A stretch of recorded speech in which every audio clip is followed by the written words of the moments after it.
शिव शिव शिव कंचन तेजा शिव सुंदर कुंजित भगवान पदम दिवेका पदम बदलेना पदम सवेसा शिवम पदना अम्बल तरसे परुपद के आनंद तेरे परुपद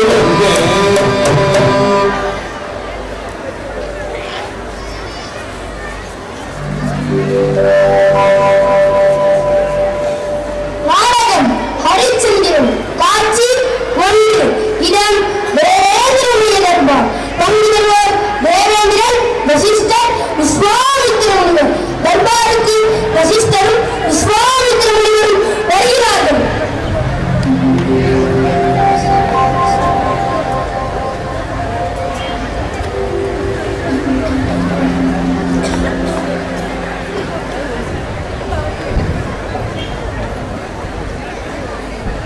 தேவராஜா, உன்னை காணுதல் பொருட்டு நாங்கள் இருவரும் பூலோகத்திலிருந்து உனது லோகத்துக்கு வந்துள்ளோம். என் பெயர் வசிஷ்டர், இவர் பெயர் விஸ்வாமித்திரர். மிக நன்று. உங்கள் இருவருக்கும் நல்வரவு. உங்கள் இருவருக்கும் நமஸ்காரம். முனி சிரேஷ்டர்களாகிய நீங்கள் இருவரும் இவ்விண்ணுலகத்தில் விஜயம் செய்வதில் நோக்கம் யாரோ?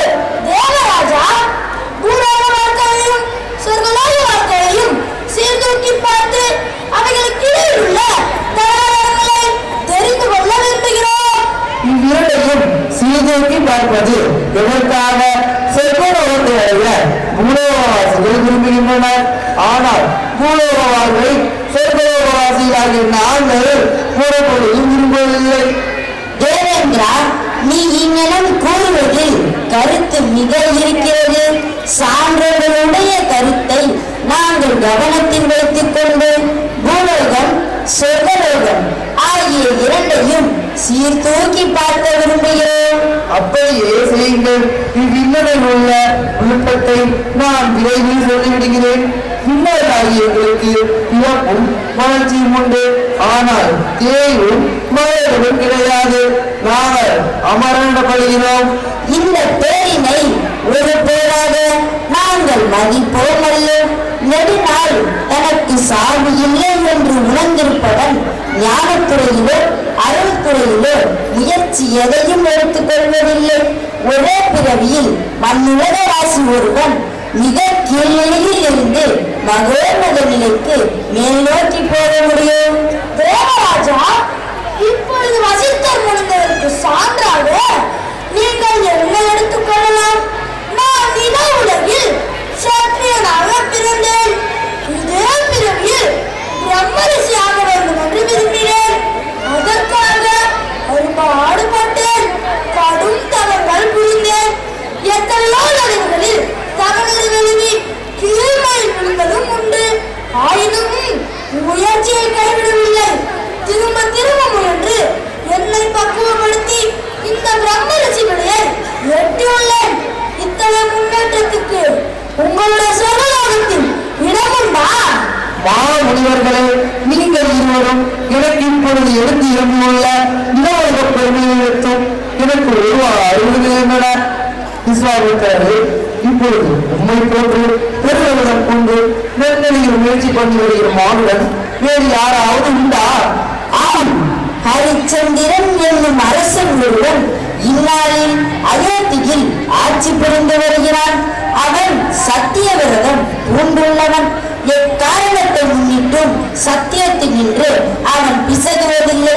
அத்தகைய அரிய விரதம் பூண்டுள்ளவன் ஒருவன் எங்கள் மண்ணுலகத்தில் அன்றி உங்கள் விண்ணுலகத்திலோ அல்லது ஒரு எவ்வுலகத்திலோ காண முடியாது. சத்தியத்தை பேசுபவர்கள் நீங்கள் சொர்க்கலோகத்திலும் சர்வசாதாரணமாக காணலாம். யாரோ ஒரு சிலர்தான் சுயத்தை முன்னிட்டோ அல்லது பொறாமையை முன்னிட்டோ சத்திய விரதத்தில் நின்று செய்கின்றனர். தேவராஜா, எங்கள் மண்ணுலகில் இருக்கிறவர்களும் பொதுவாக சத்தியமே பேசுபவர்கள் தான். அங்கு பொய் பேசுபவர்கள் இங்கு இருப்பவர்கள் போன்று சுயநலக்காரர்களும் பொறாமை பிடித்தவர்களுமே ஆவர். பின்பு நாம் பகவீர ஹரிச்சந்திரன் அல்லாது யாரும் மகிமை வாய்க்க பெற்றவன். என்னதான் இடுக்கம் வருவதாய் இருந்தாலும் மரணத்துக்கே ஆளாவதாய் இருந்தாலும் சத்திய விரதத்தினின்று அவன் இம்மியளவும் பிசகான்.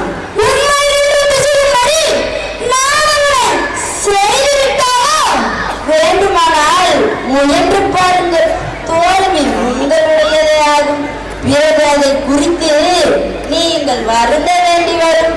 நான் ஏன் வருந்த வேண்டும்? நான் தோல்வியுற்றால் அது உங்களுடைய ஞான சிருஷ்டிக்கு அத்தாட்சியாகும். ஹரிச்சந்திரன் ஓர் அலாதியான மகிமை வாய்ந்த மேலான என்பது வெளியாகும். நீங்கள் இருவரும் எனக்கு இப்போது எழுத்து எண்ணியுள்ள உண்மை எழுத்தும் எனக்கு ஒருவாறு விளங்குகின்றன. நீங்கள் இருவரும் இவ்விண்ணுலகிற்கு வந்து இழப்பிய விவகாரத்தின் விளைவாக ஹரிச்சந்திரனுக்கு பிரதிகூலமான சூழ்நிலைகளை விஸ்வாமித்திரர் ஒன்று பண்ண போகிறாரோ என்னவோ எனக்கு விளங்கவில்லை. உங்கள் இருவருக்கும் நமஸ்காரம். தேவராஜா, உனக்கு மங்களம் உண்டாகுக. சென்று வருகிறோம்.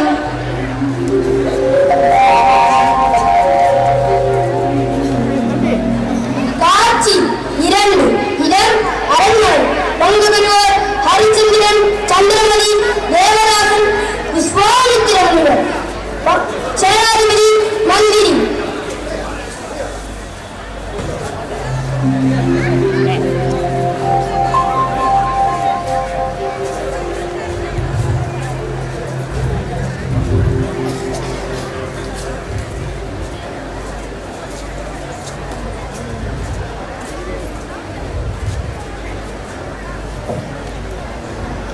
முனீஸ்வரே, தாங்கள் இருமை கூர்ந்து அயோத்தியாபுரிக்கு வருகை தந்தது சூரிய குலத்தரசனை பெற்ற பெரும் பாக்கியமாகும். எனது முன்னோரின் தவப்பையினின்று தங்கள் வருகை பற்றியும் பரவலாம். எங்களுக்கு ஆசை கூறி நாங்கள் ஒருவராக ஆட்சி புரிவதற்கு தமதனை தாங்கள் அனுகிரகம் செய்ய வேண்டும். ஹரிச்சந்திரா, சூரிய குலத்தரசர்கள் கடைபிடித்து வந்துள்ள ராஜ தர்மத்தை நீ காத்தவனல்லன். அதுவென்று நீ பெரிதும் இருக்கின்றாய். முடிப்புங்கவா, நான் வேண்டும் என்று எந்த குற்றத்தையும் செய்தது கிடையாது. ஒரு ஏழை அறியாமையினால் ஏதேனும் தவறுகள் செய்திருந்தால் அதை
வகுத்தளிக்க வாக்கு கொடுத்து விட்டு பின்பு பிசையது பொய்யாகும்.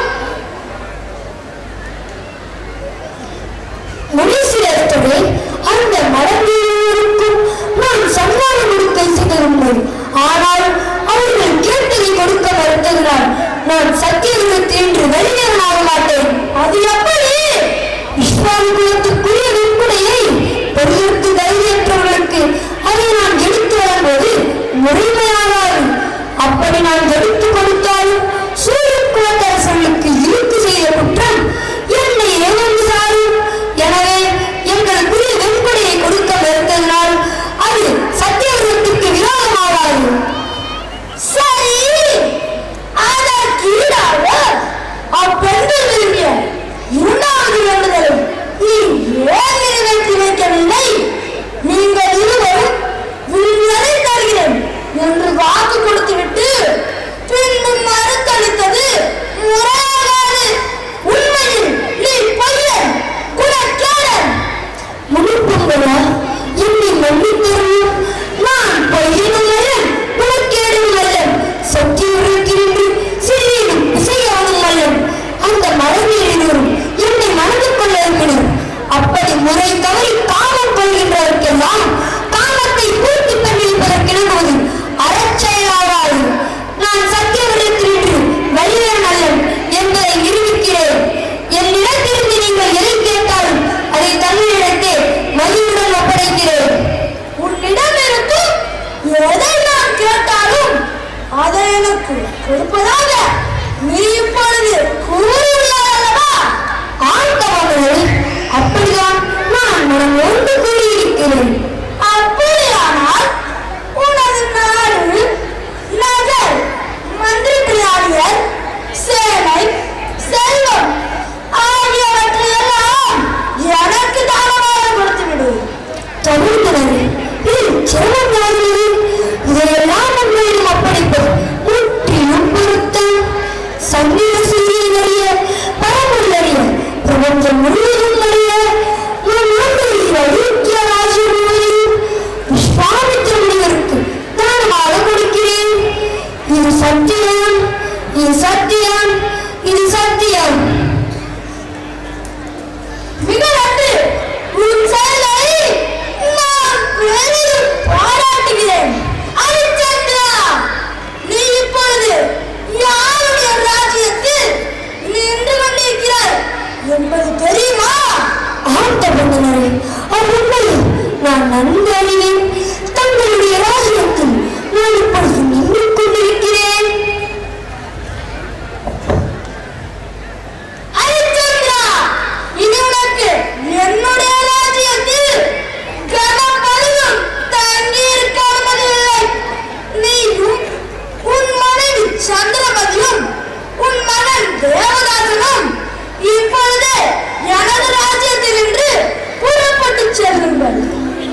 சேகரித்து தர முயலுகிறேன். சரி, இன்று முதல் உனக்கு 1 மாதம் கெடு தருகின்றேன். முனிசிரேஷ்டனே, 1 மாதம் கெடு போதாது. இறுதி கூர்ந்து கெடு தளர்த்தி கூறுங்கள். அப்படியா? நல்லது. உன் பொருட்டு நான் 3 மாதங்கள் கெடு தருகின்றேன். ரிஷிசிரேஷ்டனே, நான் தங்களுக்கு மிகவும் கடமைப்பட்டிருக்கிறேன். 3 மாதங்களில் காசியில் கொடுப்பதாக கூறியுள்ள திரவியத்தை செலுத்திவிடுகிறேன். விடைத்தாருங்கள், போய் அறிகிறேன். மிக நன்று. சென்று வாருங்கள். ஹரிச்சந்திரா, இங்கு சற்று வா. தங்கள் ஆணைக்கு உட்பட்டு நடக்க நான் கடமைப்பட்டிருக்கிறேன். நான் இப்போது கலவது உசிதம் என்று உனக்கு தோன்றினால் நீ அதன்படி நடந்து கொள்வாயாக. மீண்டும் உனக்கு ஒரு ஆணையிடுகிறேன். அன்று உங்களை மகிழ்வித்த அந்த வணிகர்களை நீ மறந்து கொள். இதற்கு நீ இசைவானாவில் உனக்கு ராஜ்யத்தை இப்பொழுது திருப்பி கொடுத்து விடுகிறேன். முடிப்புங்களா? நான் இப்பொழுது இவ்வளவு செல்வத்தை எல்லாம் இழந்தவனாயிருக்கிறேன். ஆனால் என் விவேகத்தை நான் இழந்து விடவில்லை. எந்த விஷயத்தில் உங்களுக்கு அடிப்படைய வேண்டும், எந்த விஷயத்தில் உங்களுக்கு அடிப்படையிலாகாது என்னும் பாகுபாட்டை நான் நன்கு அறிந்துள்ளேன். அந்த மனதில் இருவரை மணந்து கொள்ள நான் ஒருவருக்கும் ஒருவர மாட்டேன். அதை குறிக்கிறீர்கள் எப்பொழுதுதான் ஆக்ஞாபித்தாலும் அந்த கட்டளைக்கு நான் கட்டுப்பட மாட்டேன். கட்டுப்படுவது எனக்கு அறமல்ல. உங்களுக்கு நமஸ்காரம், போயிருக்கிறேன். உன்னை மெச்சுகிறேன். சரி, ஓடி வா.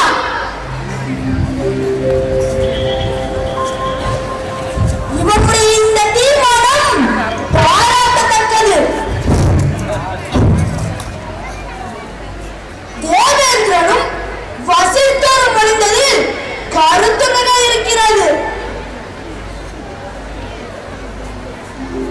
ஆயினும் இந்த ஹரிச்சந்திரனின் சத்தியவரத்தின் வடிவை மேலும் அரசி ஆராய்ந்து பார்ப்போம்.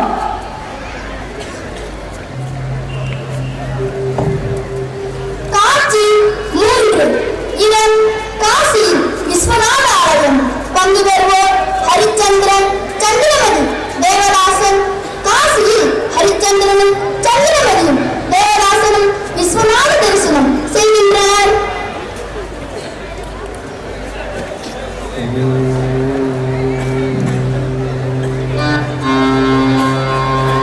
சந்திரமதி, தேவதாசா, புண்ணிய திருமாகிய காசிக்கு இதோ வந்துவிட்டோம். விஸ்வநாதனுடைய கோவில் கோபுரம் தெரிகிறது பாருங்கள். கோபுர தரிசனம், கோடி பாபநாசம், விரைவில் நம்மை வளர்த்த ஆலயத்தில் செல்வோம். கஷ்டத்திற்கு மேல் கஷ்டம் வரும் கடவுள் பக்தி மட்டும் நம் உள்ளத்தில் நிலைத்திருக்குமாயின் அக்கஷ்டங்கள் நம்மை ஒன்றும் செய்ய மாட்டார். நம்மிடத்து பக்தி எவ்வளவு வலிமை பெறுகிறது என்பதை கஷ்டதசையே காட்டிவிடும். இது என்ன அம்மா? இந்த ஊரில் வீதிகள் எல்லாம் ஒழுக்கமாக இருக்கின்றனவே. நம் ஊரில் போன்று இங்கு இல்லையே. மகனே, இனி நமக்கு நம்மூர் என்றும் வேற்றூர் என்றும் பாகுபாடு யாரும் கிடையாது. இனி இந்த ஊர்தான் நமக்கு சொந்தம். சிவனாருடைய நாம உச்சாரணை செய்து கொண்டு கோவிலுள் செல்வோம். பெற்ற தோழனை மறந்தாலும் பிள்ளையை பெறும் தாய் மறந்தாலும் குற்ற தேகத்தை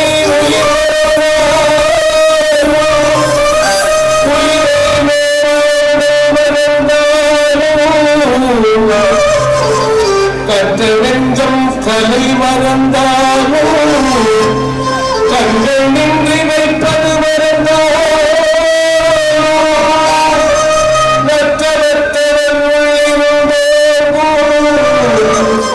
நமசிவாயத்தை நான் மறவே நமசிவாயத்தை நான் மறவேனே. கால கால காமதகன காசிநாத பாகிமா விசாலாட்சி அம்ப சகித விஸ்வநாத ரட்சமா கால கால காமதகன காசிநாத பாகிமா விசாலாட்சி அம்ப சகித விஸ்வநாத ரட்சமா. காசி என்பது கண்ணுகளே, விஸ்வத்துக்கெல்லாம் நானா உன்னை தஞ்சமடைகிறோம். கூடான கூடி ஜீவராசிகள் நீ படைத்தும் காத்துடைத்தும் மறைத்தும் அணுகுகின்றனே, உன்னை தொழுகின்றோம். எங்களுக்கு வாழ்த்துள்ள கஷ்ட நஷ்டங்கள் எல்லாம் உனது திருவருளுக்கு புறம்பானவைகள் அல்ல. மேலும் எங்களுக்கு வருகிற இன்பத் துன்பங்கள் எல்லாம் மன அமைதியுடன் ஏற்றுக்கொள்கிறோம்.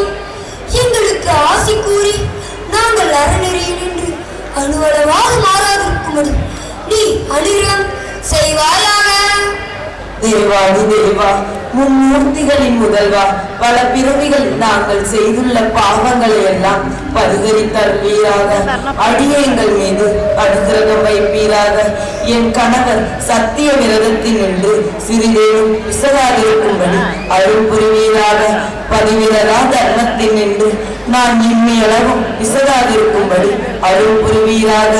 சின்னஞ்சிறுவனான தேவதாசன் நாங்கள் செய்துள்ள தீவினையை முன்னிட்டு துன்புறாதிருக்கும்படி காப்பாற்றுவீராக. காசி விஸ்வநாதா, எங்கள் எல்லோரையும் காப்பாற்றுவதாக.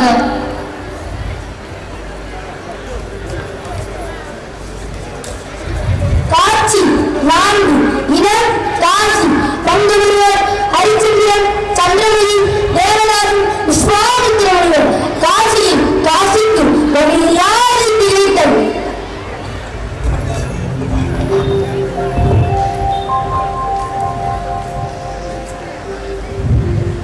மாதே, விஸ்வாமித்திர முனிவருக்கு பணத்தை செலுத்த வேண்டிய நாள் வந்துவிட்டது. நான் சொன்ன சொல் தவறினால் பொய்யனாக புயல் வாங்கியிருப்பதை விட ஒளிந்து போவது உத்தமம். முனிவருக்கு 1000 பொற்காசுகள் கொடுத்தாக வேண்டும். இந்த பெரிய தொகையை எங்கு சென்று யாரிடம் பெறுவது? சத்தியவரத்தினின்று வலிவி விடுவேனோ என்ற ஐயம் என் உள்ளத்தை வாட்டுகிறது. நாதா, தங்கள் உள்ளத்தை வாட்டுகிற கருத்தை நான் நன்கு அறிகிறேன். வாய்மை நின்று நாம் ஒரு பொழுதும் வலுவலாகாது. சத்தியத்திற்கு மேலான தர்மம் இல்லை. நம் உயிர் இருக்கும் வரையில் சத்தியத்தில் நின்று நாம் பிசகலாகாது. பின்னொருத்தி செய்ய வேண்டிய கடமையை நான் செய்து முடித்தாகிவிட்டது. தனக்காகவென்று தனது ஒருவனை நான் ஈன்றெடுத்துள்ளேன். ஆக என் கடமை நிறைவேறிவிட்டது. மேலும் எப்படி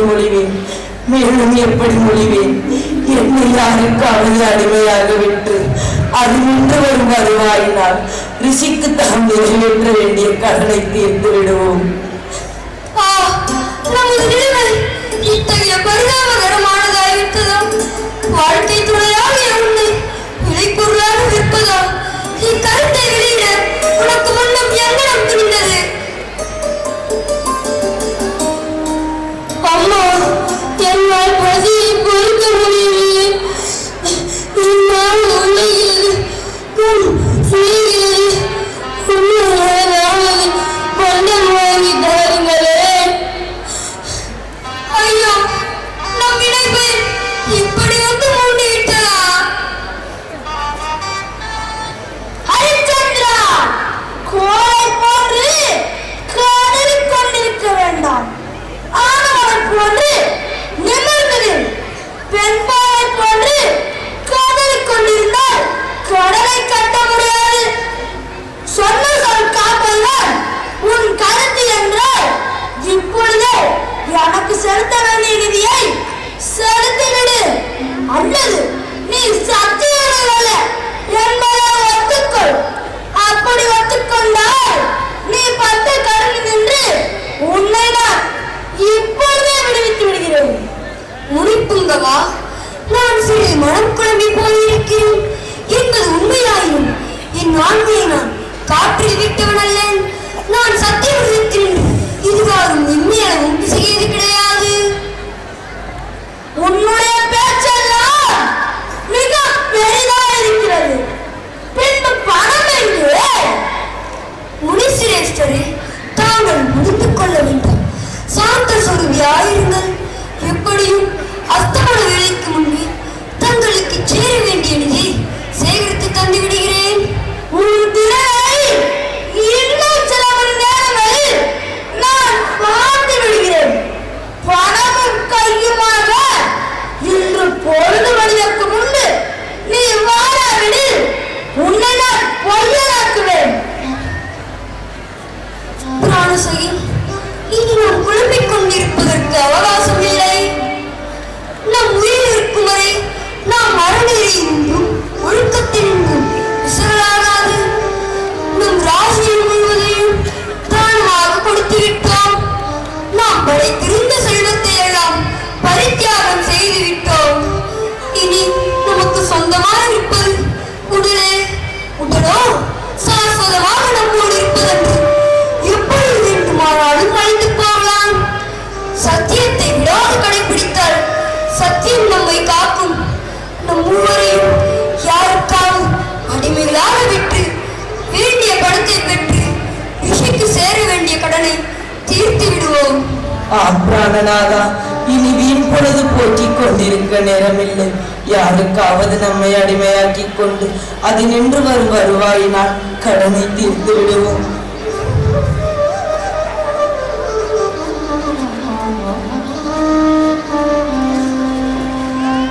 காட்சி 5. இடம் காசி. மூவரும் அடிமையாதல். பங்கு பெறுவோர் ஹரிச்சந்திரன், சந்திரமதி, தேவதாசன், காலதண்டன், வீரவாகு, காசிவாசிகள்.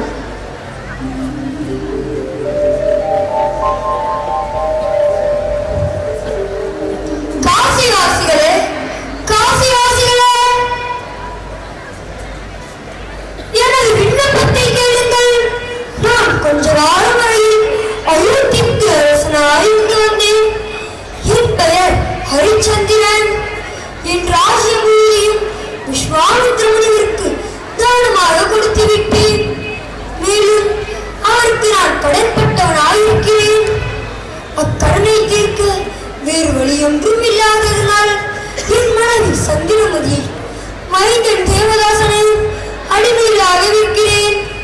நான் கோரிகிற விலையை கொடுத்து இவர்களை அடிமைகளாக வாங்க யாரேனும் வர மாட்டீர்களா? இது என்ன வித்தியாசமான வியாபாரமாயிருக்கிறது? ஆமா ஆமா,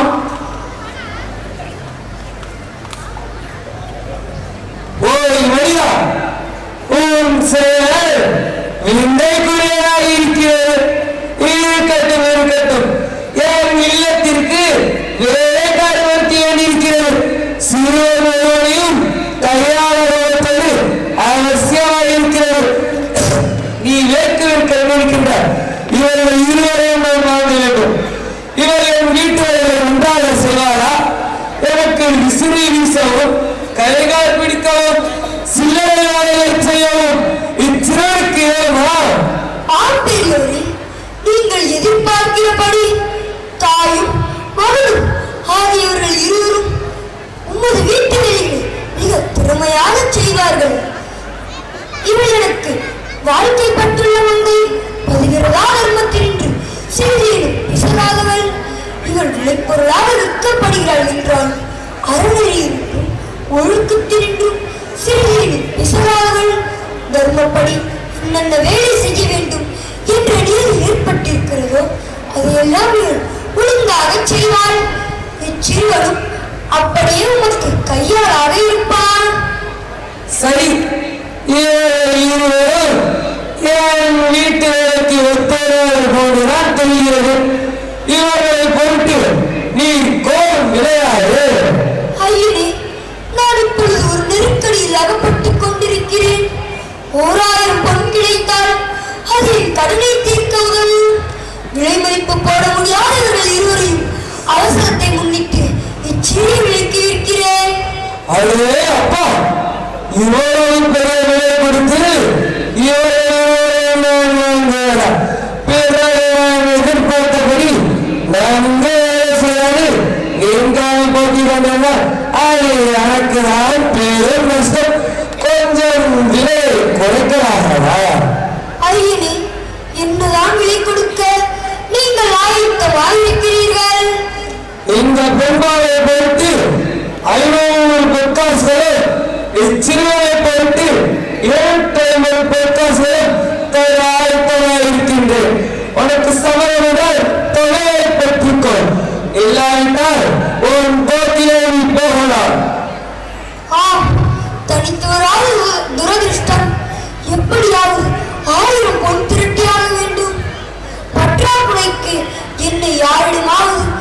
முழுமையாக விற்று வேண்டியதை திரட்டியாக வேண்டும். ஐயனே, நீங்கள் இப்பொழுது கூறியுள்ள 750 பொற்காசுகளையாவது மனம் ஒன்று தாருங்கள். பின்பு அதிக விலை கொடுத்து விட்டோம் என்று நீங்கள் ஒரு பொழுதும் வருத்த மாட்டீர்கள். அந்த பொற்காசுகளை இந்தாமல் ஐயனே, தொகையை பெற்றுக்கொள். இப்போதே அவர்கள் இருவரையும் எனக்கு சத்தியம் செய்து அடிமையாக ஒப்படைத்து விடு. தக்க தருணத்தில் எனக்கு உதவி புரிய வந்த ஐயனே, நான் சத்தியமாக சொல்கிறேன், இப்பொழுதிருந்து என் மனைவியும் மகனும் ஆகிய இவர்கள் இருவரும் உமக்கு அடிமைகளாகின்றனர். நீங்கள் இடுகிற வேலைகள் எல்லாம் இவர்களுடைய முழு ஆற்றலுடன் செய்து வருவார்கள். நாதா, நமது லட்சியத்தை நிறைவேற்றுவதற் பொருட்டு மனம் புரிந்த நாள் முதல் இதுவரையில் உங்களிடமிருந்து பிரியாதிருந்த நான் இப்பொழுது பிரிகிறேன். காசி விஸ்வநாதர் நம்மை காப்பாற்றுவாராக. இனி எப்பொழுது எந்த சந்தர்ப்பத்தை முன்னிட்டு நாம் ஒருவரையொருவர் சந்திக்க போகிறோமோ ஐயோ, எல்லாம் ஈசன் செயல். அப்பா, அம்மாவுடன் நான் போய் வருகிறேன்.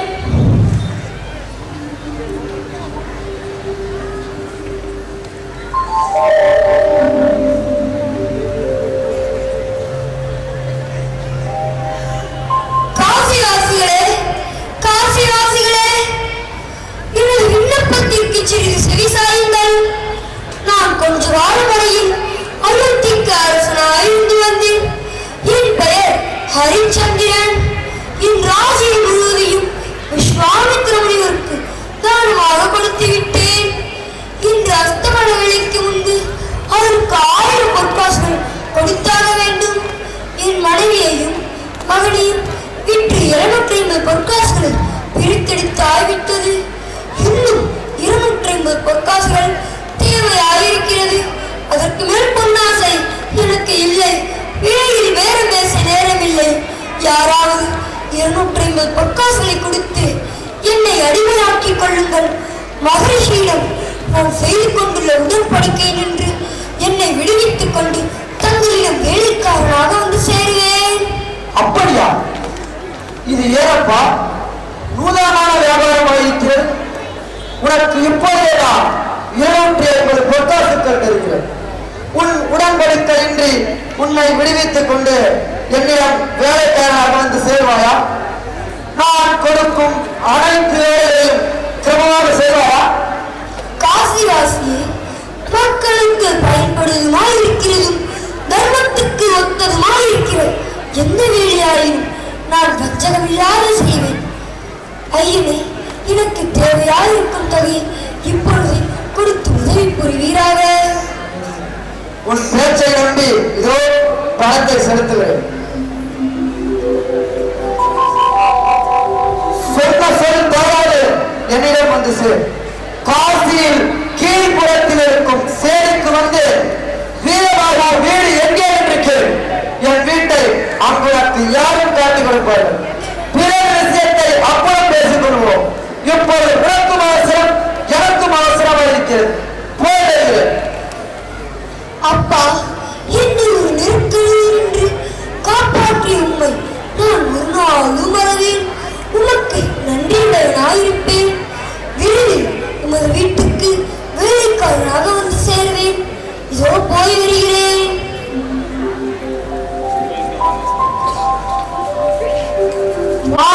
இடம் காசி விஸ்வநாதர் கோவில் பக்கம். பங்கு வருவர் ஹரிச்சந்திரன், விஸ்வாமித்திர முனிவர். விஸ்வாமித்திரரை ஹரிச்சந்திரன் சந்தித்து நிதியை செலுத்துகிறான். ஹரிச்சந்திரா, வந்து விட்டாயா? ஒருவேளை நீ துன்பராகவே இருந்து விடுவாய் என்று நான் எண்ணினேன். அதற்கு மாறாக நீ வந்து விட்டாய். மிக நன்று. முடிப்புண்டவா, நீங்கள் இப்படியும் சந்தேகம் கொள்ளலாமா? சொன்ன சொல் காப்பாற்றாது நான் உயிர் வாழ்ந்திருப்பேனா? சரி, இது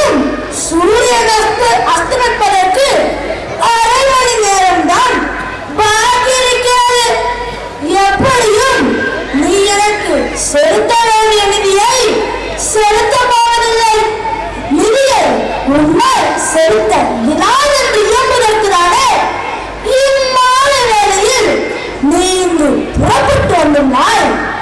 அப்படியல்ல தேவே, தங்களுக்குரிய தொகையை நான் பிரித்தெடுத்தாவிட்டது. இது தங்களுக்குரிய 1000 பொற்காசுகள். இதை கிருபை கூர்ந்து ஏற்றுக்கொள்ளுங்கள்.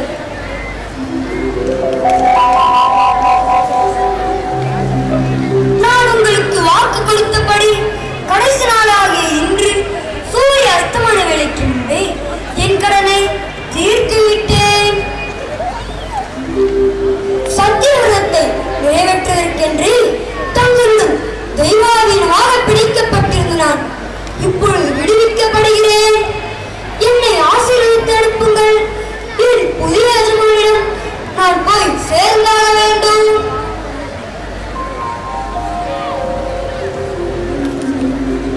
ஹரிச்சந்திரா, உன்னை நான் பாராட்டுகிறேன். நீ எப்படியோ எனக்கு செலுத்த வேண்டிய நிதியை செலுத்தி விட்டாய். சரி, உன் மனைவி எங்கே? மகன் எங்கே? உனக்கு யாரோ புதிய எஜமானன் வாழ்த்திருக்கிறார் என்கின்றாயே. எனக்கு ஒன்றும் விளங்கவில்லை. நீ எப்படி இந்த நிதியை திரட்டினால்? வேறு யாருக்காவது கடன்பட்டவனாகி விட்டாயா? வரலாற்றை விளங்கும்படி எடுத்துச் சொல்லி கேட்போம்.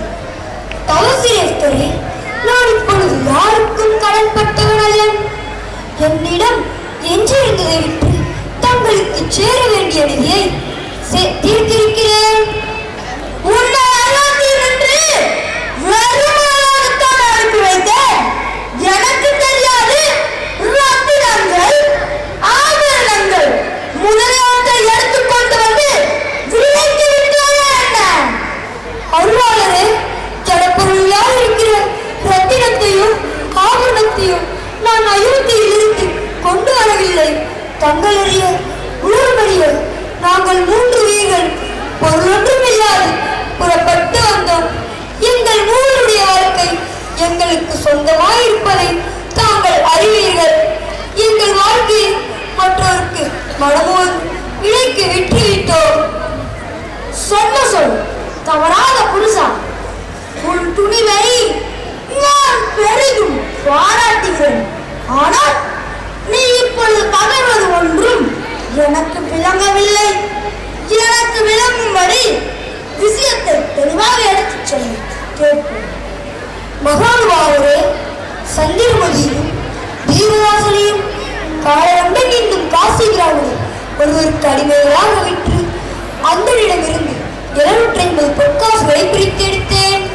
போதாத பணத்துக்கு என்னை வீரவாக என்னும் கொலையனுக்கு விற்றுவிட்டேன். அவன் மனமோந்து 250 பொற்காசுகளை கொடுத்து என்னை தனக்குரியவனாக்கிக் கொண்டான். ஹரிச்சந்திரா, உன்னுடைய போக்கு விண்ணை புரியலாக இருக்கிறது. உன்னை வேண்டுமானால் நீ யாருக்கேனும் அடிமையாக்கிக் கொள்ளலாம். அதை விட்டுவிட்டு உன் மனைவியையும் மகனையும் கால்நடைகள் போன்று விலக்கி விற்க உனக்கு உரிமை இல்லை. நீ இப்பொழுது தர்மத்தினின்று இறந்தவனாய் விட்டாயல்லவா? மகரிஷியே, எங்கள் மூவருடைய உயிர் எங்களுக்கே சொந்தம். அதில் உரிமை பாராட்டுவதற்கு யாருக்கும் அதிகாரம் இல்லை. எங்கள் மூவரும் கணவன் வேறு, மனைவி வேறு, மைந்தன் வேறு என்று நாங்கள் ஒருபொழுதும் நினைத்தது கிடையாது. கொண்டுள்ள விரதத்தை நிறைவேற்றுவர் பொருட்டு எங்கள் உடல் வாழ்க்கை எத்தகைய கஷ்டதசைக்கும் உட்படுத்த நாங்கள் ஆயத்தமாயிருக்கிறோம். அத்தகைய செயலிலும் நாங்கள் இறங்கிவிட்டோம். தர்மத்தினின்று நாங்கள் இதுவாறு இன்மையால் ஒன்று செய்யறது கிடையாது. இனியும் விசர மாட்டோம். மேலும் உங்களுடன் பேசிக் கொண்டிருக்க எனக்கு அவகாசம் இல்லை. எனக்கு பணம் கொடுத்தவுடன் பண்புடன் பணியாற்ற இதோ போகிறேன். உங்களுக்கு நமஸ்காரம்.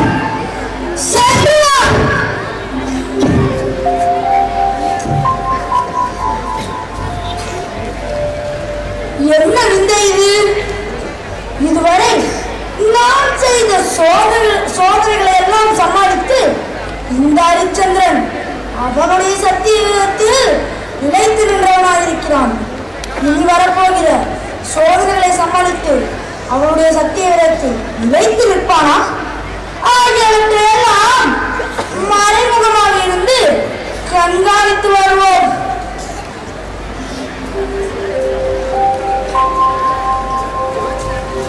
காட்சி 7.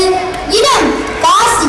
பங்கு பெறுவோர் காலகண்டன் கமலாதேவி, சந்திரவதி தேவதாசன். காலகண்டன் வீட்டில் சந்திரவதியும் தேவதாசனும் செய்ய வேண்டிய பணிவிடைகள் அவர்களுக்கு விளக்கப்படுகின்றன.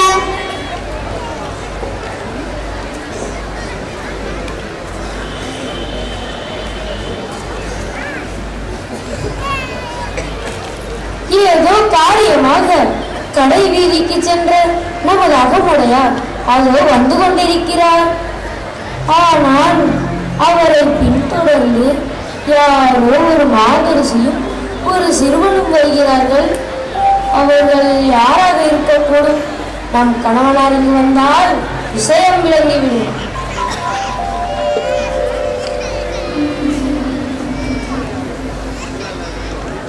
பட்டணத்திற்கு சென்றடைந்தால் ஏன் இத்தனை நேரம் வரவில்லை என்று நான் ஆவலோடு காத்து கொண்டிருக்கிறேன். அசாதாரணமாக இவ்வளவு காலதாமதமாய் வந்திருப்பதன் காரணம் யாதோ? தங்களுடன் வந்திருக்கும் இந்த அம்மையாரும் இந்த சிறுவனும் யாரோ? இதையெல்லாம் தெரிந்து கொள்ள நான் ஆவலாக இருக்கிறேன். ஆம், நான் நகத்துக்கு திரும்ப மிக தாமதமாயிற்று. அதற்கெல்லாம் காரணம் இந்த தாயும் மகனும். உனக்கு பலவற்றை செய்ய இவர்களை அடிமையாக விலைக்காண்டியிருக்கின்றேன். ஐயோ, அடிமைகளா? இவர்களை பார்த்தால் அடிமைத்தனத்துக்கு அழுகதையுடையவர்களாக தென்படவில்லையே. இந்த அம்மாவை பார்த்தால் தோற்றத்தில் ஏதோ மகாராணி போல் தென்படுகிறாள். இவளா நமக்கு அடிமையாயிருந்து பணிவிடைகள் புரிய போகிறாள்? ஒருவேளை இவளுக்கு நாம் குற்றங்கள் செய்து கொண்டிருக்கும்படி நேர்ந்து விடும் போது தென்படுகிறது. இருந்திருந்தும் இவர்களைத்தானா வீட்டு வேலையின் பொருட்டு விலைக்கு வாங்கி கொண்டு வர வேண்டும்? இந்த சிறுவனும் ஒரு ராஜகுமாரன் போல் தென்படுகிறான். இதென்ன விபரீதம்? இவர்களை நீங்கள் ஏன் இங்கு பிடித்துக் கொண்டு வந்தீர்கள்? இவர்கள் எப்படி உங்களுக்கு அடிமையாளராக வந்து வைத்தார்கள்? இவர்களின் பொருட்டு கிரயம் எவ்வளவு கொடுத்தீர்கள்? அதை ஏன் கேட்கின்றார்? அதுதான் கொஞ்சம் அளவுக்கு நீர் போய்விட்டது. அதை பற்றி உன்னிடம் சொன்னால் நீ என்ன சொல்லுவாயோ என்று தெரியவில்லை. சொல்லுங்கள், பார்ப்போம். அதையெல்லாம் தெரிந்து கொள்ளத்தான் நான் ஆவல் கொண்டிருக்கிறேன். இந்த பெண்மாளை பொருட்டு 500 பொற்காசுகளும் இச்சிறுவனை பொருட்டு 150 பொற்காசுகளும் கொடுக்க வேண்டியிருந்தது. அந்த மனிதனை ஒரு நெருக்கடியிலிருந்து விடுவதற்காக மிகப்பட்ட பொற்காசுகளை கொடுத்து விட்டேன். இதென்ன விபரீதம்? பணத்தின் நன்மை தெரிந்தவர்கள் யாராவது இப்படி அசடுத்தனமாய் அதை விரயம் செய்வார்களா? மாதம் 5 ரூபாய் கொடுத்தால் போதுமானது. நல்ல வேலைக்காரி ஒருத்தியை இக்காசி நகரில் எப்பொழுது வேண்டுமானாலும் மிக எளிதில் பெறலாமே. அம்மா, என் வரலாற்றை சுருக்கமாக சொல்கிறேன், கேளுங்கள்.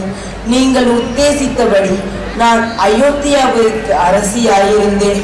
அதை ஆண்டு வந்த என் கணவர் ஹரிச்சந்திரன் விஸ்வாமித்ர முனிவருக்கு நாடு நகர் அனைத்தையும் தானமாக கொடுத்து விட்டார்.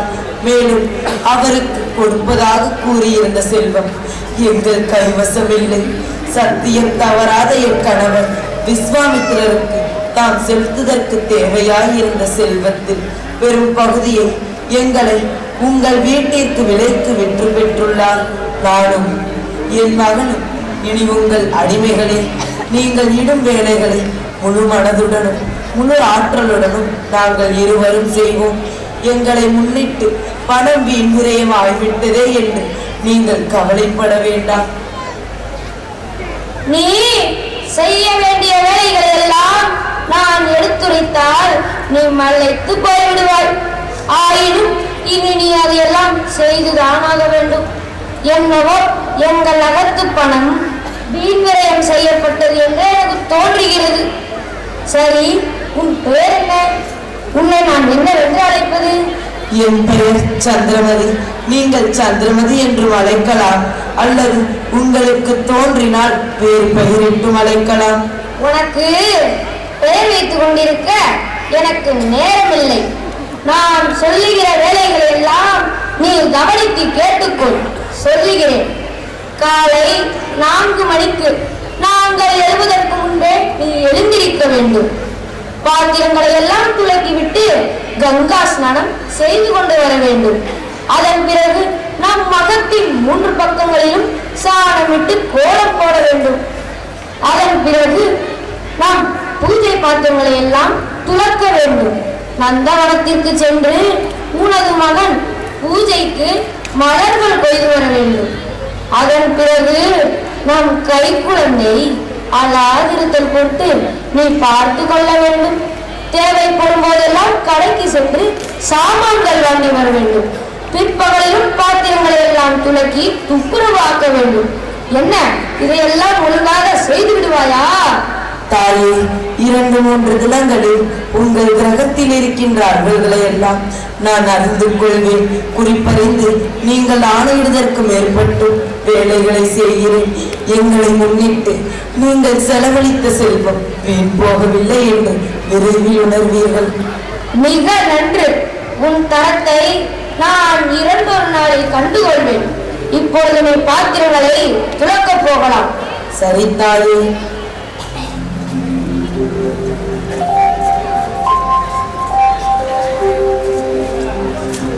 காட்சி 8.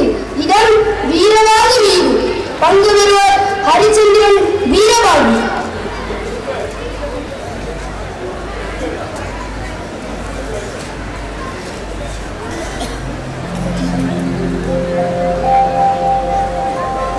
அந்த மனிதன் தன் பெயர் ஹரிச்சந்திரன் என்று சொன்னான். அவனுக்கு ஏற்பட்டிருந்த அவசரத்தை முன்னிட்டு நான் அவனுக்கு 250 பொற்காசுகளை தாராளமாக வழங்கிவிட்டேன். கைவசத்தில் எஞ்சியிருக்கும் தொகை மிக குறைவு. ஒரு விதத்தில் நான் செய்த முட்டாள்தான். போகட்டும், அந்த ஆள் வந்து சேரட்டும். அதற்கெல்லாம் வீடு அவனை கொண்டே எடுத்து விடலாம் என்று நினைக்கிறேன்.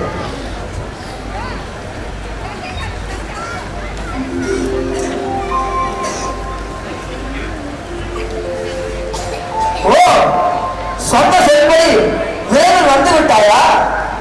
நீ இவ்வளவு வேலில் வந்ததை எண்ணி எனக்கு பெரும் மகிழ்ச்சி.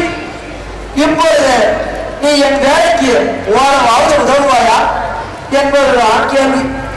என்னை காப்பாற்றிய அப்பா, அந்த கவலை எல்லாம் உங்களுக்கு வேண்டாம். நீங்கள் எந்த வேலை கொடுத்தாலும் அதை நான் சரியாக செய்து முடிப்பேன். ஆமா, நீ முன்போ அல்லது பின்போ சென்றிருந்த வேலை ஒன்று கொடுத்தால் நீ ஒழுங்காக செய்து முடிப்பாய். நீ கனவிலும் கண்டறியாத வேலை ஒன்று கொடுத்தால் நீ என்ன செய்வாய்? அப்பா, பிறக்கும் பொழுது எல்லோரும் வேலையை கற்றுக்கொண்டு இவ்வுலகில் பிறந்தார்கள் அல்ல. அதற்குரிய மனமும் ஆற்றலும் இருந்தால் எந்த மனிதனும் எந்த வேலையை வேண்டுமானாலும் செய்யலாம். எனக்கு மனமும் இருக்கிறது, ஆற்றலும் இருக்கிறது. அதெல்லாம் சரிதான். உனக்கு பிடிக்காத வேலை ஒன்று கொடுத்தால் நீ என்ன செய்வாய்? அப்பா, ஒரு மனிதன் திருடலாக, பொய் சொல்லலாகாது, தர்மத்துக்கு ஒவ்வாத செயல் இதை புரியலாகாது. தர்மத்துக்கு ஒத்ததும் மக்களுக்கு பயன்படுமா இருக்கிற எந்த வேலையாயும் மகிழுடன் செய்வனே மனிதன். நீங்கள் இடுவேலையை செய்ய இதோ நான் காத்துக் கொண்டிருக்கிறேன். நான் நீ எனக்கு அடிமையாக வந்து வளர்த்திருக்கிறாய். சுடுகாட்டில் பிணம் எரிப்பது என்றால் பிணம் எரிக்க ஆயத்தமாக இருக்கிறாயா? இது சிரமமாகிறதப்பா. இது சமூகத்திற்கு பயன்படுகிற நல்ல தொண்டுதானே. அது மட்டுமல்ல, இது சிறந்ததும் சிவனார் கைங்கரியம்.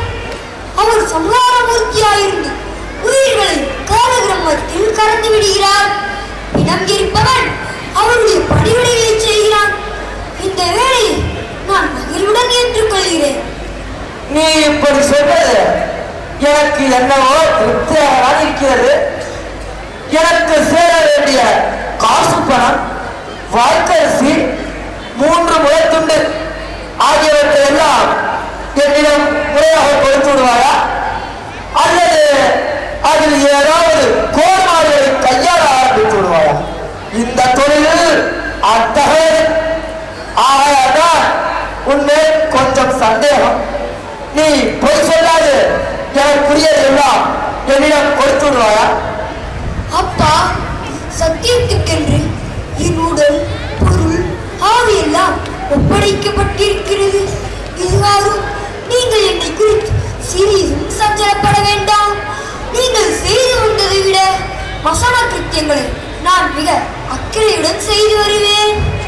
தங்களுக்கு சேர வேண்டிய கோடி துணியையும் வாய்க்கரிசியையும் கால்வாய் தங்களுக்கு உரியனாக்குவேன். இனி நீங்கள் கவலையற்றிருங்கள். இந்த பெற்றுக்கொள்.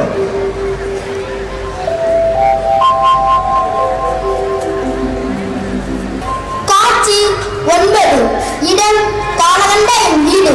பங்கு பெறுவோர் காலகண்டன் தேவதாசன். காலகண்ட என் கட்டிலில் படுத்து கொண்டிருக்கிறான். தேவதாசன் விசிறி வீசுகிறான். விசிறி வீசுவதற்கிடை அவன் தூங்கி விடுகிறான்.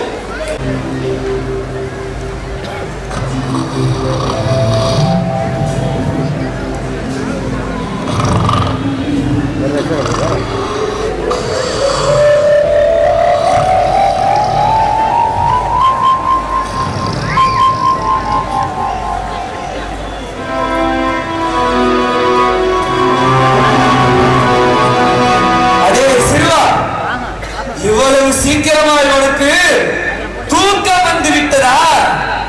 ஜாக்கிரதை, மீண்டும் தூங்கினார் அடியோ.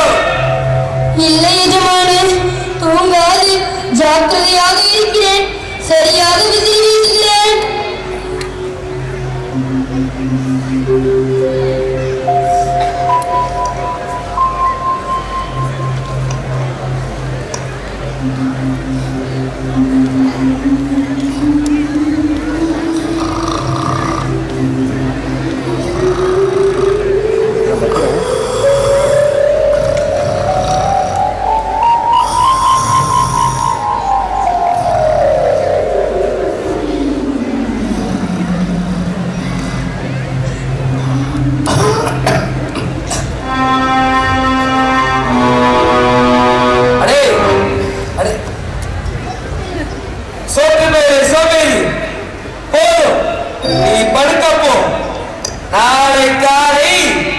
பக்கத்து வீட்டு சிறுவர்கள் தர்மை கொள்வதற்கு வனத்திற்கு செல்கிறார்கள். அவர்களோடு நீயும் சென்று ஒரு நாள் சுமக்கக்கூடிய அளவில் ஒரு சிறு சுமை தர்மை கொள்வது வர வேண்டும். என்ன தெரியுமா? உத்தரவுப்படி எஜமானே, அப்படியே முயல்கிறேன். சரி, நீ படுக்கப்போ.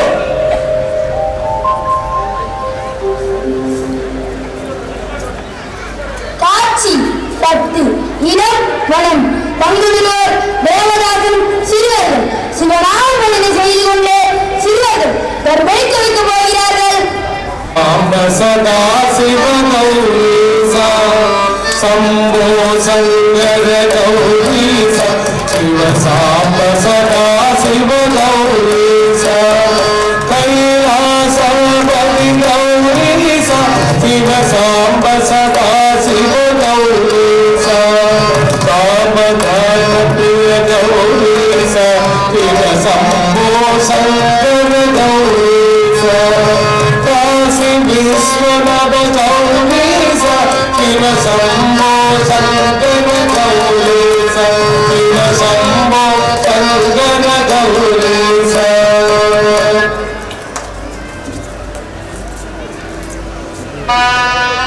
மழைக்காலம் முடிந்திருக்கிறது. நல்ல தர்பை வளமாக வளர்ந்திருக்கும். ஆம், பெரிய சுமைகளை கட்டி நான் கொண்டு வர போகின்றேன். அடியெல்லாம் இருப்பதற்கான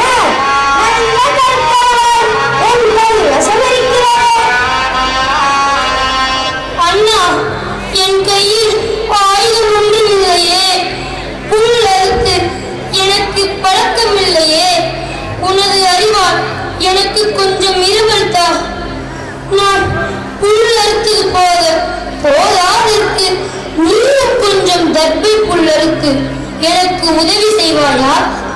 நான் கொஞ்சமாக கொண்டு போனால் என் எஜமான் என்னை கோபித்துக் கொள்வார். அரே தேவராஜா, கவலைப்படாதே. நீ சுமக்கக்கூடிய அளவு நான் உனக்கு தர்பை அடித்து தருகிறேன்.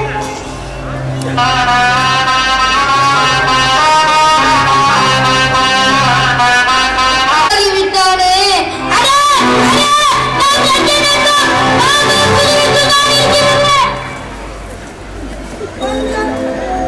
கொஞ்சம் தர்பையை கொண்டு இவனை மூடி வைத்து விட்டு ஓடாடி சென்று நாளாண்ட ஐயரிடம் நிகழ்ந்ததை சொல்வார். ஆம், அதை தவிர வேறு வழி இல்லை. இப்பேரத்தை சுமந்து செல்ல நமக்கு இயலாது.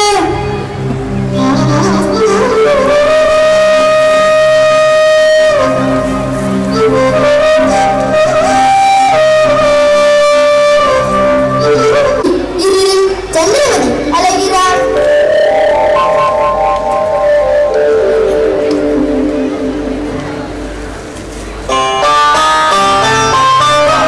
அதுவே காலையில் வந்து சூழ்ந்து கொண்டது. பாதையை கண்டுபிடிப்பது மிக கஷ்டமாயிருக்கிறது. பகல் வேளையில் பிள்ளைகள் 1 மணி நேரத்தில் நடந்து சேர வேண்டிய வனம் இந்த இருளில் நெடுந்தூரமாக தென்படுகிறது. ஐயோ, தொலைவில் நரிகள் உடையும் ஓசை காதுக்கு எட்டியது. என் மகன் எப்படி பரிதவித்துக் கொண்டு தவிக்கிறானோ தெரியவில்லை. அயோத்தியில் ஏவலாளர் பலரால் பணிவிடை செய்யப்பட்டு ராஜபோகத்தில் இருக்க வேண்டிய சிறுவன் காப்பாற்றுவார். பயங்கரமான காட்டில் தன்னந்தனியாக உட்கார்ந்து கொண்டிருக்கிறான். தனித்து வராது தௌர்பாக்கியம் என்பார்கள் பெரியோர். என் கதி இன்னும் என்ன என்ன சிறுமைகளில் உழலப் போகிறதோ தெரியவில்லை. மகனே, நான் உன்னை உயிரோடு காண்பேனோ? கண்டால் உனக்கு ஏற்ற சிகிச்சை செய்கின்ற வசதியான நிலையில் நான் இப்பொழுது இல்லை. ஈசா, இத்தகைய கஷ்டத்தை எங்களுக்கு வந்து வாய்ப்பது முறையோ? எங்களுக்கு வந்து வாய்ப்பது முறையோ?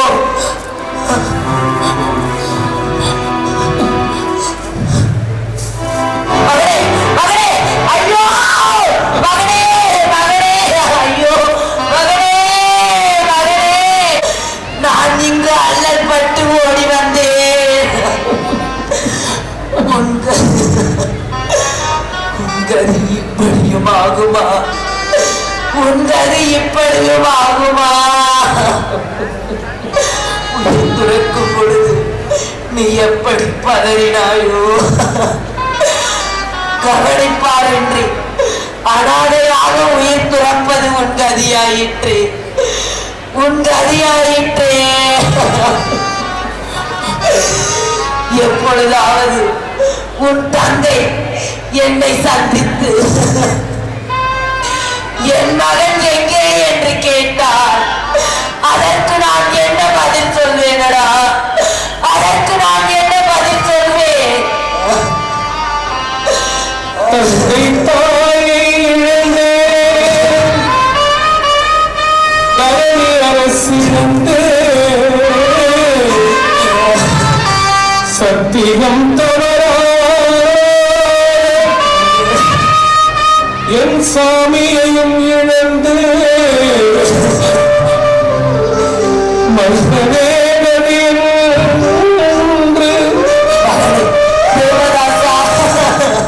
மைந்தனே நதியில்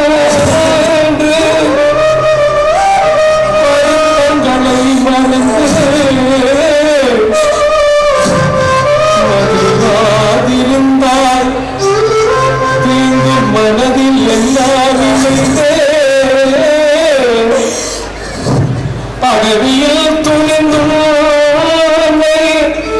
அனுப்பியதால் கோபமா அந்தமில்லாது அழைந்ததினால் கோபமா பிழத்தினால் இவர்ந்திட செய்த சாபமா செய்யோர் குலம் அழிந்து விட்டதும் நாள் பாவமா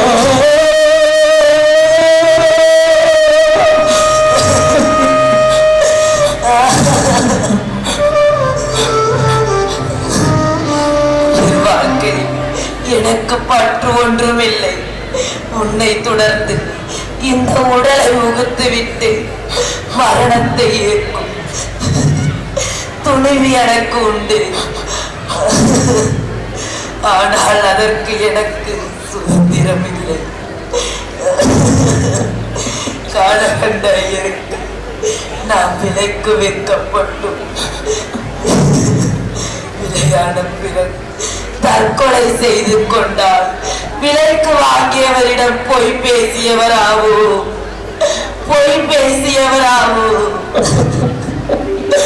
மரத்துண்ணம் வாயிலிருந்து பொய் வரலாகாது. உதவியை நாடி காலகண்ட ஐயரிடம் செல்வோம்.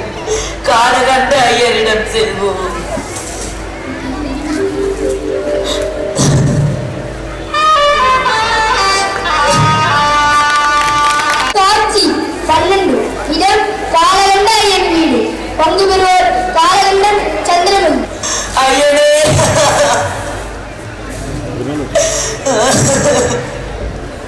ஏன் இந்த நிலையில் இங்கு வந்து இப்படி கூப்பாடு வருகிறாய்?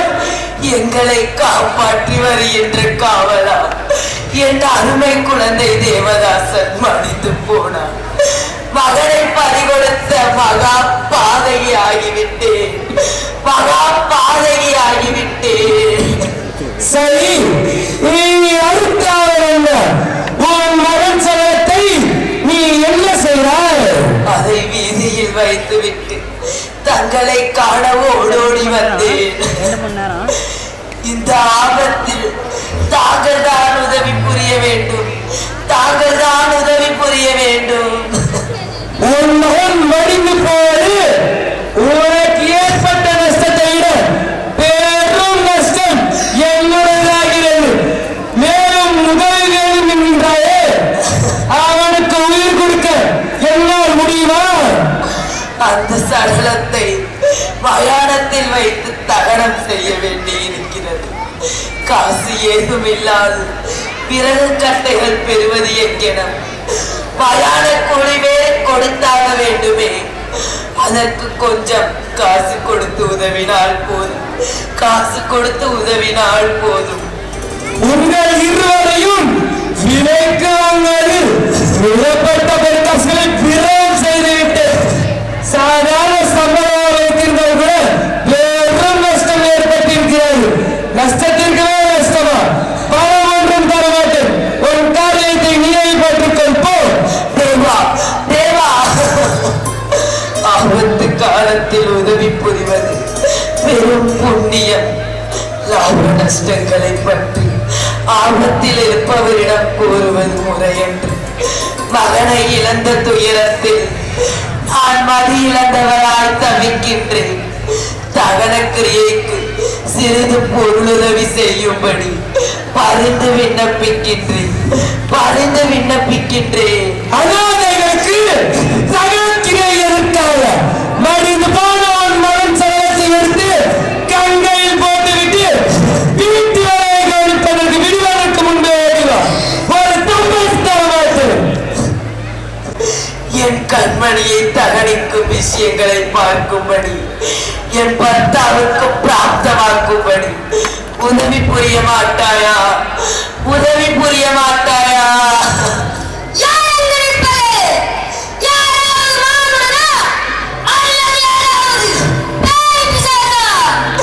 அவளை பெண்பால் ஒருத்தி தன்னந்தனியாளாக நின்று கொண்டிருக்கிறேன். நான் தான். எனக்கு யாரும் உத்தரவு கொடுக்கவில்லை.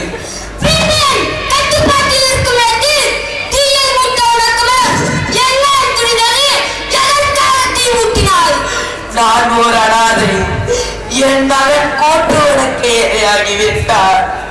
அவன் உடலை சுட்டு சாம்பலாக்குவது நான் அவனுக்கு செய்யும் இறுதி கடன்.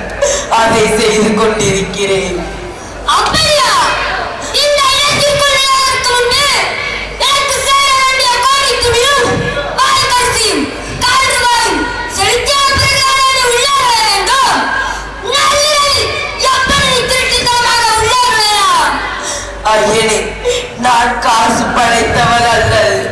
மகனை இழந்த என்னிடத்து கோடி துண்டுக்கோ வாய்க்கரிசிக்கோ வகையொன்றும் இல்லை. என் பரிதாபகரமான நிலையை அறிந்து என்னை விட்டுவிடு, என்னை விட்டுவிடு.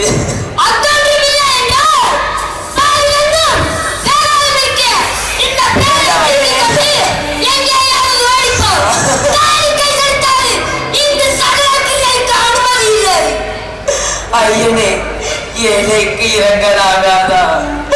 பரிதவிக்கும் பெண் என்றார் பேய்க்கும் நெஞ்சம் உருகும் என்பார்களே. உங்களிடத்தில் கொஞ்சமாவது இரக்கம் இல்லையா? ஒரு அனாதையின் பொருட்டு இந்த உபகாரத்தை நீங்கள் செய்யலாகாதா?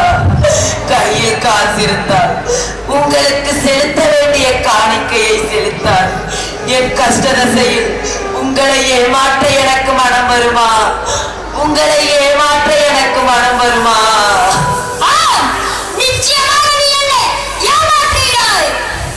ஐயனே, மனம் நொந்து கிடக்கும் இந்த வேளையில் மேலும் என்னை துன்புறுத்த வேண்டாம். என்னிடத்து பொருள் ஒன்றும் இல்லை ஐயனே. உங்களை கெஞ்சி கேட்கிறேன், பாதத்தை பிரித்து பறித்து கேட்கிறேன்.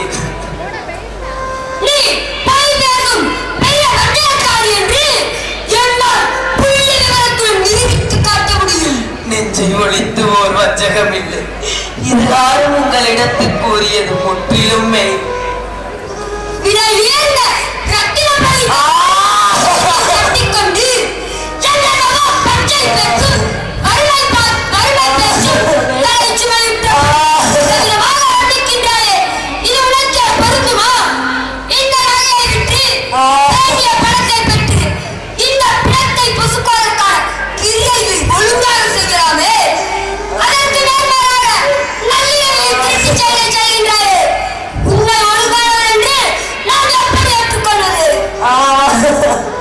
ஒழுக்கம் எப்படியோ எனக்கு தெரியாது, கை நழுவி போய்விட்டது. பிணம் சுடும் தோட்டியின் கண்ணுக்கு என் தாலி தென்பட்டன. இனியா நான் உயிர் வாழ்ந்திருக்க வேண்டும்? ஈசா, இப்பொழுதே உன்னை நினைத்து உன் நாமத்தை ஓதி பிராணனை விடப் போகிறேன், பிராணனை விடப் போகிறேன். சற்று பொருங்கள். நீங்கள் யார்? உங்கள் வரலாறு யார்? இவை யாவையும் எனக்கு எடுத்து சொல்லலாகாதா? நான் சௌபாக்கியம் படைத்திருந்த பொழுது அயோத்திக்கு அரசியாயிருந்து சத்திய விரதம் காத்தல் பொருட்டு என் கணவர் ஹரிச்சந்திரனா நானும் பிரேதமாய் கிடக்கும் என் பாலகனும் விலைக்கு விற்கப்பட்டோம். தாயே, நீங்கள் நெறி பெறவில்லை என்று நான் நிரூபித்து காட்ட முடியும். இல்லை, நான் நெறி வலுவியவளாகிவிட்டேன். பிணம் சுடும் தோட்டியின் கண்ணுக்கு என் தாலி தென்பட்டது. இனியா நான் உயிர் வாழ்ந்திருக்க வேண்டும், இனியா நான் உயிர் வாழ்ந்திருக்க வேண்டும். அந்த தாய் அவை கட்டியெடுக்கிறார் தென்பட்டுக் கொண்டிருக்கிறது. கணவனை தவிர அது வேறு யாருக்கும் தென்படுவதில்லை என்று நான் நிரூபித்து காட்ட முடியும். என் எதிரில் நிற்பது யார்? என் எதிரில் நிற்பது யார்? பிராணசகி, உன்னை மணந்தவனான் ஹரிச்சந்திரன் உன் முன்னிலையில் இருக்கிறான். மகனை இழந்த துயரம் போதாது என்று என் கணவனை வேறு இந்த கோலத்தில் காண்பதற்காகவா நான் இத்தனை நாள் உயிர் வாழ்ந்திருந்தேன்? கணவன் கதை இப்படி ஆனதை முன்னிட்டு இதோ உயிர் துறக்கிறேன், இதோ உயிர் துறக்கிறேன். சிவ சிவ சங்கர மகாதேவ, சிவ சிவ சங்கர மகாதேவ.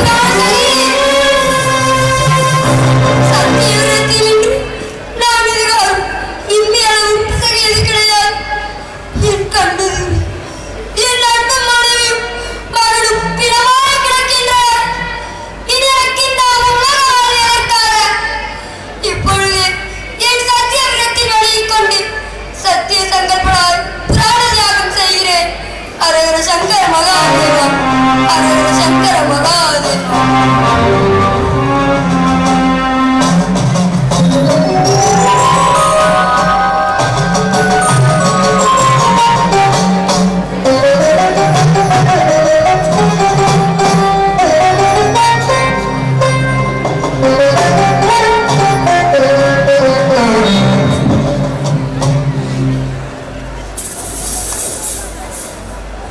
ஹரிச்சந்திரா, சந்திரமதி, தேவராசா மூவர் எழுந்தீர்கள்.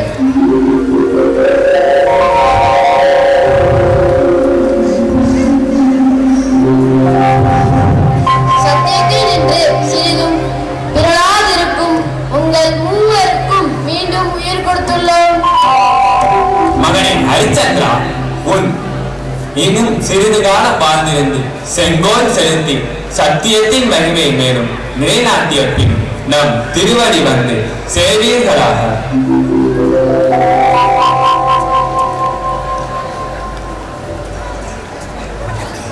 ஹரிச்சந்திரா, உன்னை சோதித்த பொருட்டு எத்தனையோ துன்பங்களுக்கு உன்னையும் உன் மனைவியையும் உன் மகளையும் நான் ஆளாக்கியுள்ளேன். சத்தியமேவ ஜெயதே, சத்தியமேவ ஜெயதே, சத்தியமே வெல்லுகிறது என்பதற்கு நீ நல்லது எடுத்துக்காட்டாகின்றாய். இப்பொழுது உனது ராஜ்யத்தையும் உனது செல்வத்தையும் திருப்பி கொடுத்துவிட்டு நீ பட்ட கடன்களை நீக்கிவிட்டு நன்கு நாடாளுவார்கள்.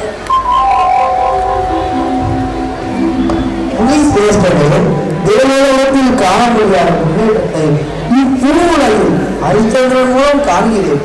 விஸ்வாமித்திரை போன்று பெருவெள்ளம் போன்று நெல்லையில் முயற்சி செய்து அதில் வெற்றியும் கண்ட ஹரிச்சந்திரனை குறித்து நான் பெரும் வழிவடைகிறேன். விஸ்வாமித்திரரே, இப்பொழுது தோல்வி உங்களுடையது என்பது தெரிகிறதல்லவா? ஆமுனிசேஸ்வரே, ஆபத்து வேளையிலும் கஷ்ட தசையிலும் நெருக்கடியிலும் ஹரிச்சந்திரன் அவனுடைய சத்திய விதத்தில் நிலைத்து வென்றவன் என்பதை நான் மனப்பூர்வமாக